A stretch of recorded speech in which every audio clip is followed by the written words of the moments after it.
Subscribe to our YouTube channel and press the bell icon to get the latest updates. Mahabharat की कहानी हम सभी जानते हैं। मान्यताओं के अनुसार चचेरे भाइयों कौरव और पांडवों के बीच करीब 5000 साल पहले हुआ यह युद्ध कुरुक्षेत्र में हुआ था। यह क्षेत्र आज हरियाणा में मौजूद है। कौरव और पांडवों के बीच यह लड़ाई 18 दिनों तक चली थी और इस कहानी में धर्म के प्रतीक रहे पांडव आखिर में जीत हासिल कर हस्तिनापुर की गद्दी संभालने में कामयाब रहे। वैसे कि आप जानते हैं कि यह पहला युद्ध नहीं था जो कुरुक्षेत्र में लड़ा गया। इससे पहले भी एक भयंकर युद्ध कुरुक्षेत्र में लड़ा गया था जिसे देख सभी हैरान हो गए थे। कुरुक्षेत्र में यह लड़ाई भीष्म पितामह और परशुराम के बीच उस समय लड़ी गई थी जब कौरव और पांडव का जन्म भी नहीं हुआ था। खास बात यह है कि भीष्म परशुराम के शिष्य थे।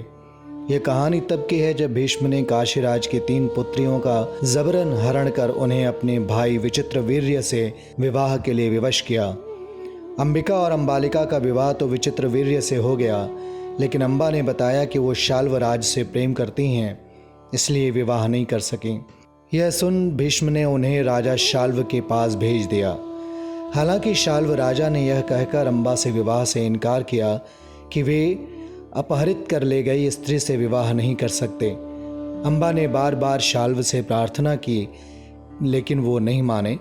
कथा के अनुसार अंबा को यह विचार आया कि सारी परेशानियों की जड़ भीष्म ही है, इसलिए वो दोबारा भीष्म के पास पहुंची और कहा कि चूंकि उन्होंने उसका अपहरण किया है और शाल्व ने भी विवाह से इनकार कर दिया है, तो उन्हें उनसे विवाह करना होगा।